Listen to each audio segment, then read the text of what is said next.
ব্রাজিলের আগে হ্যাকসা পূরণ করতে চলেছেন লামিন ইয়ামাল। জার্সি বদলের মতোই নাকি প্রেমিকা বদল করছেন এই স্পেনিশ তরুণ। বয়স মাত্র 19, অথচ এরই মধ্যে একাধিক প্রেমের গুঞ্জন জড়িয়েছে তার নাম।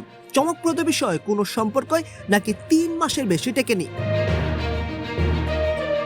টিকটকার থেকে শুরু করে কন্টেন্ট ক্রিয়েটর, এমনকি তারকা সঙ্গীত শিল্পী লামিনের প্রেমের তালিকায় নাকি বাদ পড়েনি কেউই। সম্পর্ক ঘনিষ্ঠ হওয়ার পরই ব্রেকআপ, এরপর নতুন প্রেমিকা।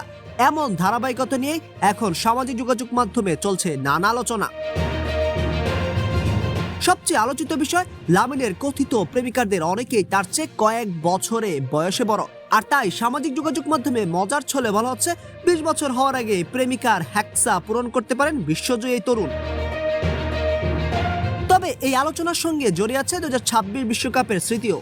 ব্রাজিল রাউন্ড অফ 16 পেরোতে না পারলেও বিশ্বকাপ ফাইনালে লামিন ইয়ামালকে সমর্থন করেছিলেন অনেক ব্রাজিল সমর্থক। অবশ্য সেটি লামিনের প্রতি ভালোবাসার চেয়ে চির প্রতিদ্বন্দ্বী আর্জেন্টিনার বিপক্ষে অবস্থান থেকে বেশি ছিল।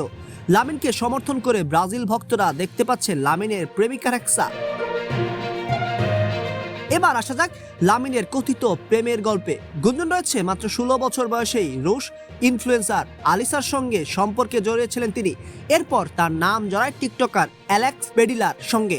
সেই সম্পর্ক ভাঙার পর সামনে আসে স্পেনিশ কন্টেন্ট ক্রিয়েটর ফেতি ভাস্কেজের নাম। 2025 সালে ভাস্কেজের সঙ্গে লামিনের সম্পর্কের গুঞ্জন ছড়ায়, তবে সেটিও নাকি টিকেছিল মাত্র 3 মাস। এরপর তার নাম জড়ায় আর্জেন্টাইন সঙ্গীতশিল্পী নিকি নিকোলের সঙ্গে। এই সম্পর্ক নিয়েও দীর্ঘদিন আলোচনা চলেনি। সবশেষ আলোচনায় আসে ইনেস গার্সিয়া সান্তোসের নাম, এমনকি তাকে ঘিরে আরও বড় গুঞ্জন ছড়িয়েছে। তবে এসব সম্পর্কের বেশিরভাগ তথ্য সামাজিক যোগাযোগ মাধ্যমের গুঞ্জন নির্ভর এবং লামিন ইয়ামাল নিজে সবগুলো বিষয়ে নিশ্চিত বক্তব্য দেননি, কিন্তু গোপনে ঠিকই চুটিয়ে প্রেম করে যাচ্ছেন। তাই এখন সবচেয়ে বড় প্রশ্ন, লামিনের ষষ্ঠ টার্গেট কে? সত্যি কি 20 বছর বয়সের আগেই প্রেমিকার হ্যাকসা পূরণ করবেন এই তরুণ তারকা, নাকি পুরো বিষয়টাই সামাজিক যোগাযোগ মাধ্যমের রসিকতা? সিদ্ধান্তটি বরং দর্শকদের হাতেই থাক।